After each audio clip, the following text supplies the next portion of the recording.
Ela era a deusa suprema de Hollywood, dourada em beleza, envolta em mistério.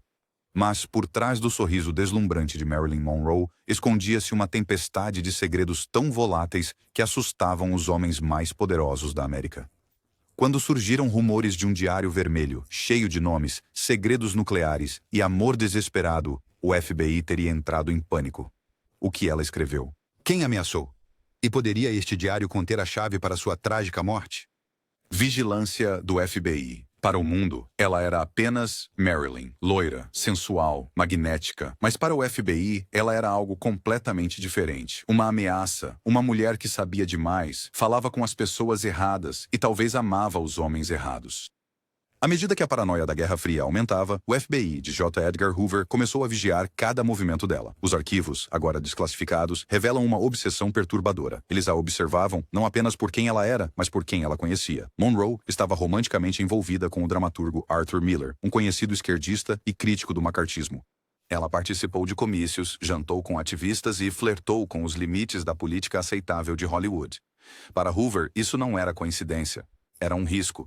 Poderia Marilyn, com seu apelo sexual e fama, ser uma peão involuntária em um jogo político? Ou pior, uma jogadora disposta?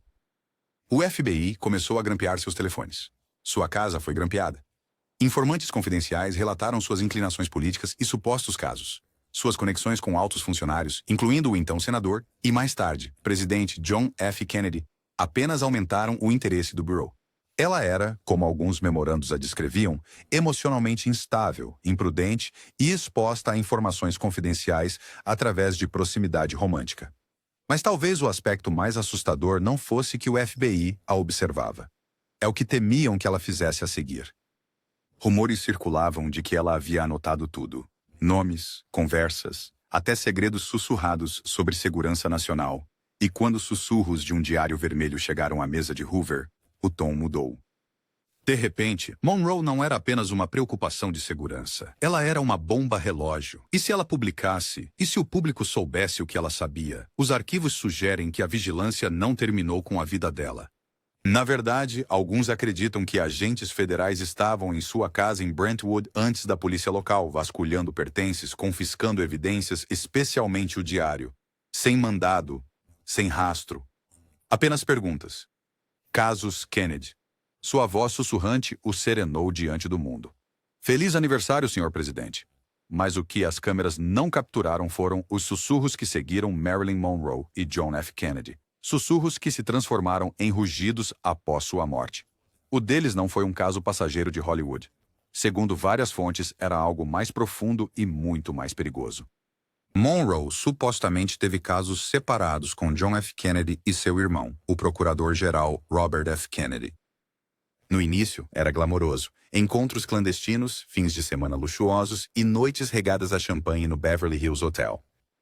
Mas não permaneceu romântico por muito tempo. Em 1962, Monroe estava, segundo relatos, em declínio. Ela estava apaixonada, talvez por ambos os irmãos, mas se sentia abandonada. Quando suas ligações pararam de ser atendidas e visitas foram canceladas sem aviso, Monroe ameaçou falar publicamente. Amigos mais tarde afirmaram que ela lhes disse: "Se eu falar, derrubará toda a Casa Branca." Ela tinha provas? Alguns dizem que sim, e que essas provas podem ter estado em seu diário vermelho. Conversas supostamente gravadas, segredos sobre política nuclear, tensão dos direitos civis e até detalhes sobre operações lideradas pela CIA, nada disso deveria estar nas mãos de uma atriz. Mas Monroe, apaixonada e traída, foi imprudente com o que sabia, e foi aí que as coisas ficaram sombrias. De acordo com teóricos da conspiração e alguns ex-insiders, Robert Kennedy estava em Los Angeles na noite em que Marilyn morreu. Embora os registros oficiais o coloquem em outro lugar, várias testemunhas afirmam tê-lo visto perto da casa dela. Poderia ele ter visitado para exigir seu silêncio ou para recuperar algo? Alguns acreditam que ele veio pelo diário. Outros dizem que ela implorou para ele não a deixar, que ameaçou divulgar tudo para a imprensa, e naquela noite ela morreu. Coincidência? Talvez. Mas o desaparecimento de registros telefônicos, inconsistências na autópsia e documentos policiais desaparecidos apenas aumentaram a suspeita. Os Kennedys a amavam ou a temiam. Ou talvez ambos.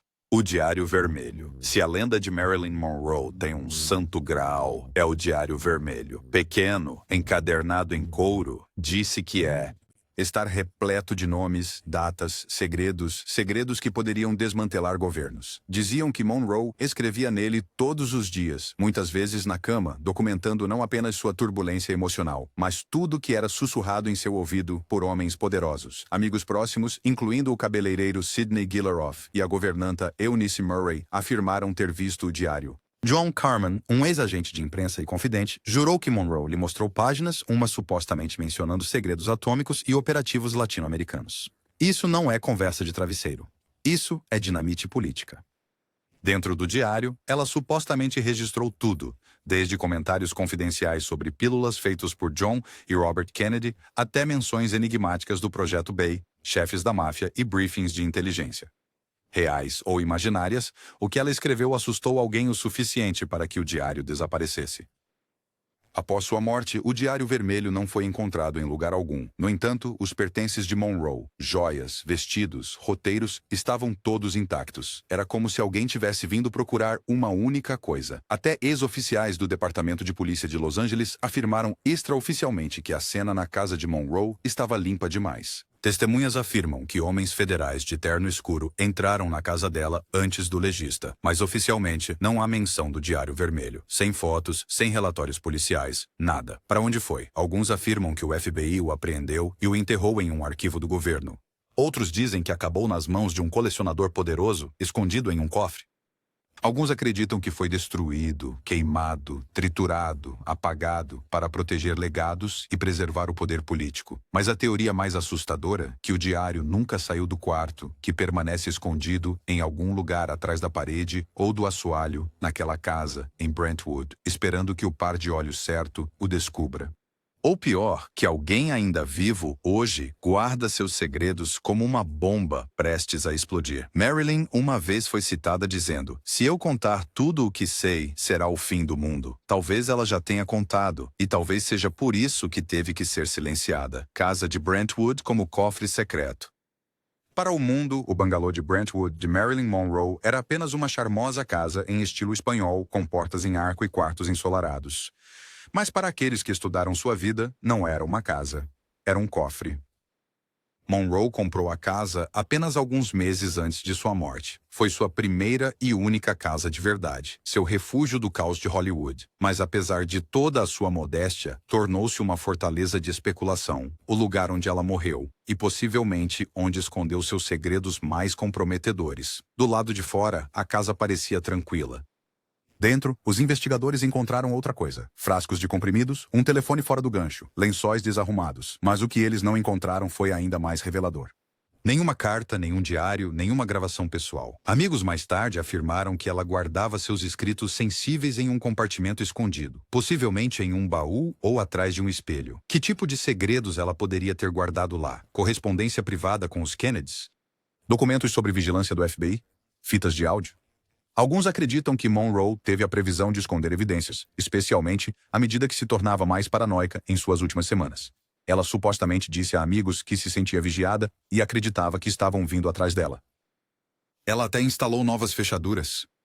Estava se preparando para alguém invadir ou para algo ser levado? Mais perturbadoramente, alguns investigadores acreditam que a casa já havia sido revistada antes da chegada do Departamento de Polícia de Los Angeles. Seu psiquiatra, Dr. Ralph Grinson, foi um dos primeiros a chegar ao local. Por que ele estava lá antes dos serviços de emergência? E por que a polícia permitiu que tantas pessoas pisoteassem a cena antes de ser isolada? A disposição da casa tinha escolhas arquitetônicas estranhas, pequenos espaços de armazenamento que não apareciam nos planos originais. Um dos quartos tinha uma ventilação selada que alguns acreditam ter abrigado gravações. Eram apenas peculiaridades arquitetônicas ou esconderijos inteligentes. Nos anos seguintes, a casa foi comprada, vendida e quase demolida. Mas após protestos públicos, a demolição foi interrompida. Preservacionistas e teóricos da conspiração argumentam que não se destrói uma cena de crime, especialmente uma com tantas perguntas sem resposta, porque em algum lugar dentro dessas paredes desbotadas pelo sol, Monroe pode ter deixado mais do que memórias. Ela pode ter deixado a verdade. A última ligação telefônica. Nas horas finais de 4 de agosto de 1962, Marilyn Monroe fez uma ligação que ainda ressoa como um estertor de morte pelos corredores de Hollywood. Era tarde, algum tempo depois da meia-noite. A voz do outro lado pertencia ao ator Peter Lawford, cunhado de JFK. O Kimon? Monroe disse que o gelou até o âmago. Diga adeus a Pat, diga adeus a Jack e diga adeus a si mesmo porque você é um cara legal. Lawford, abalado, desligou e imediatamente tentou ligar de volta para ela. Nenhuma resposta. Repetidamente ele discou, mas a linha estava muda. O que ela quis dizer? Era uma despedida, uma ameaça, um pedido de ajuda ou algo muito mais sinistro? O que sabemos é o seguinte: a ligação ocorreu horas antes de Monroe ser oficialmente declarada morta, e ainda assim, a linha do tempo daquela noite permanece perturbadoramente obscura. Sua governanta, Eunice Murray, afirmou ter sentido que algo estava errado por volta da meia-noite, mas não alertou as autoridades até depois das 3:30 da manhã. Isso são mais de 3 horas de mistério. O que aconteceu nessas horas? Testemunhas ofereceram relatos conflitantes. Alguns afirmam que Monroe falou com Bob Kennedy naquela mesma noite. Outros insistem que ela fez outra ligação para um jornalista, ameaçando tornar público o que sabia sobre os Kennedys e segredos do governo. Mas a parte mais estranha é que todos os registros da atividade telefônica de Monroe naquela noite desapareceram. Registros telefônicos desaparecidos, transcrições policiais incompletas, testemunhos de testemunhas alterados ou redigidos. Alguém estava apagando suas comunicações finais? E se aquela ligação não fosse uma despedida, mas um aviso, uma última tentativa desesperada de alcançar alguém antes que o que quer que fosse ou quem quer que fosse chegasse?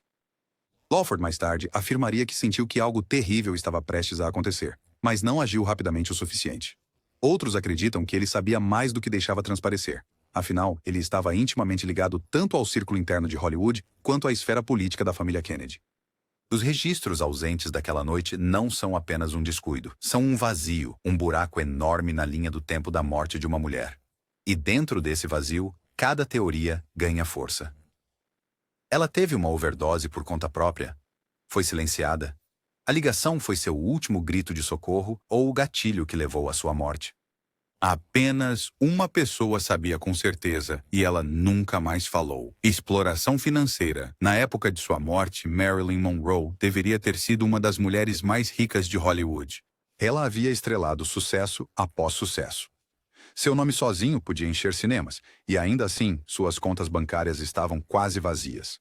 Seu patrimônio foi avaliado em apenas $1.600.000, modesto pelos padrões de hoje e surpreendentemente baixo para alguém de sua estatura. Para onde foi o dinheiro?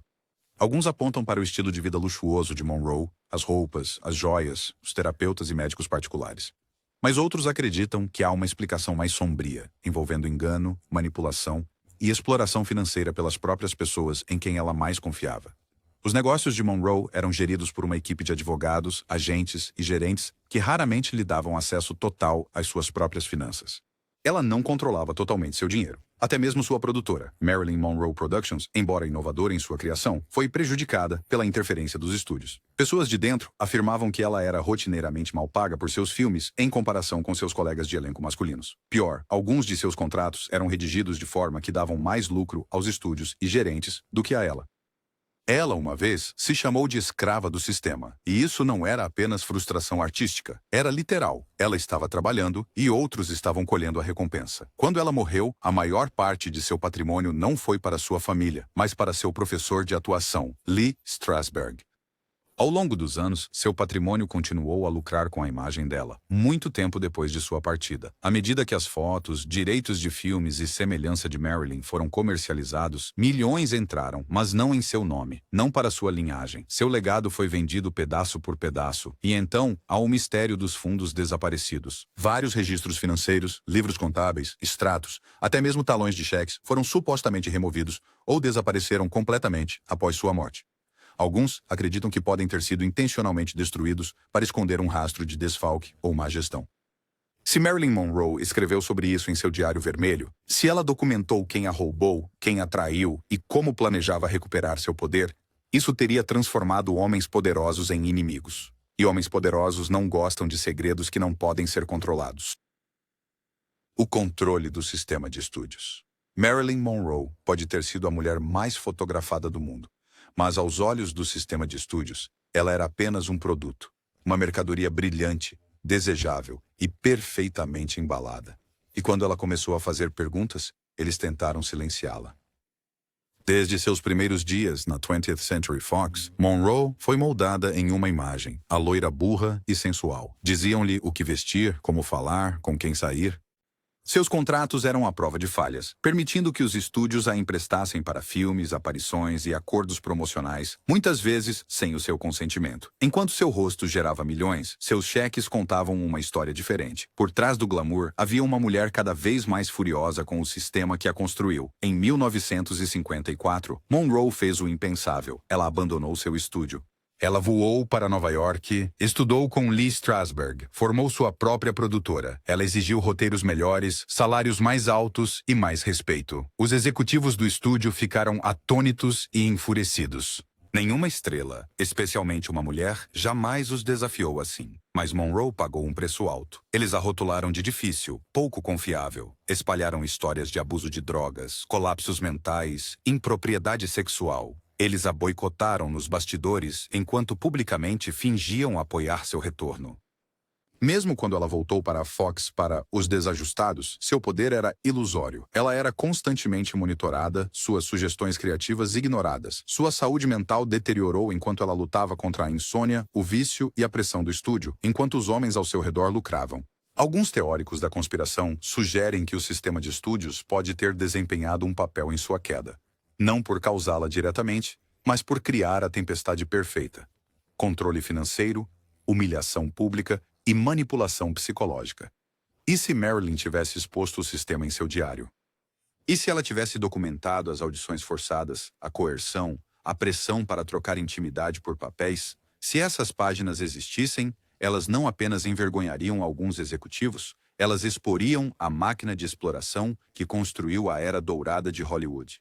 E, talvez, apenas talvez, alguém no poder tenha garantido que essas páginas nunca vissem a luz do dia. Marilyn não era apenas uma vítima da fama. Ela era uma ameaça para aqueles que construíram seus impérios sobre sua beleza e seu silêncio. O suposto quarto escondido.